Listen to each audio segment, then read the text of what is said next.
Hello YouTube, welcome to another video. Today I'll be talking about the Spitfire EN199. This Spitfire has a bit of a historical significance to Malta, as it still resides in the Malta Aviation Museum in Ta'ali. Spitfire Mk.9 EN199 was built by contract B1971339 by Vickers Armstrong. The aircraft was powered by a Merlin 61 engine. It first flew on the 28th November 1942 at East Leigh. It was taken by 12th Maintenance Unit on the 1st of December and had joined the number 81 Squadron, and records state that after the 17th of January 1943, some pilots left for North Africa. 4 BF-109Gs were seen attacked off Cape Rosagrave, 3 being shot down. Wing Commander Berry in the EN199 shot at a BF-109. 2 other BF-109s were reportedly missing from fighting Spitfires. Spitfire EN199 also took part in the Operation Torch landings in the Tunisian campaign. It is possible that during this time in North Africa, the Americans had painted stars over the EN199's roundels. Following repairs, EN199 was issued to the number 154 Squadron, which moved from North Africa to Malta, from where it took part in the invasion of Sicily and Italy, which was Operation Husky. This was an important record for the squadron, as for EN199, on 17 July 1943 at 800 hours, a flight of Spitfires took off from Ta'ali airfield to patrol over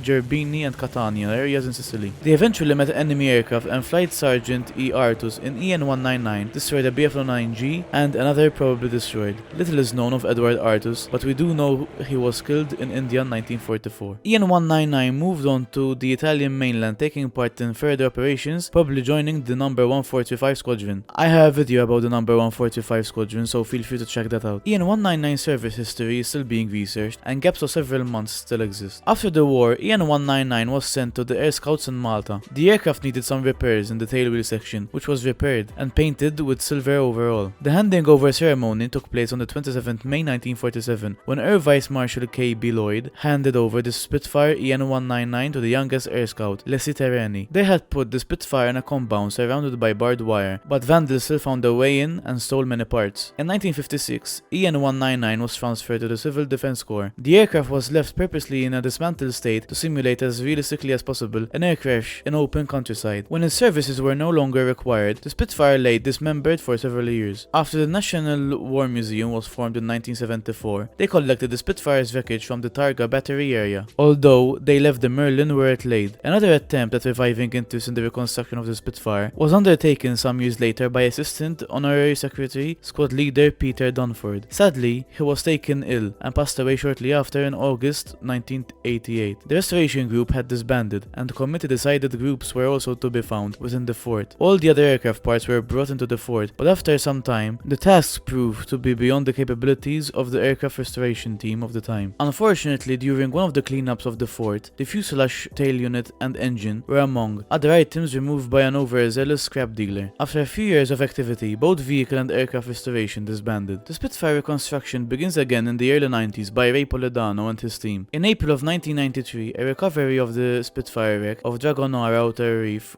was commenced. Another underwater wreck was recovered in April of 1994 to be used in the reconstruction of EN199. This was around the same time where the Malta Aviation Museum was established, where EN199 still resides to this day. If you liked the video, please like and subscribe. I will also put the website of the Malta Aviation Museum down in the description. It is quite a bit of a special thing for me because I did volunteer in the Malta Aviation Museum. I didn't do much really, I just cleaned the aircraft, but the EN199 was my favorite aircraft in the museum, and it still has a special place in my heart.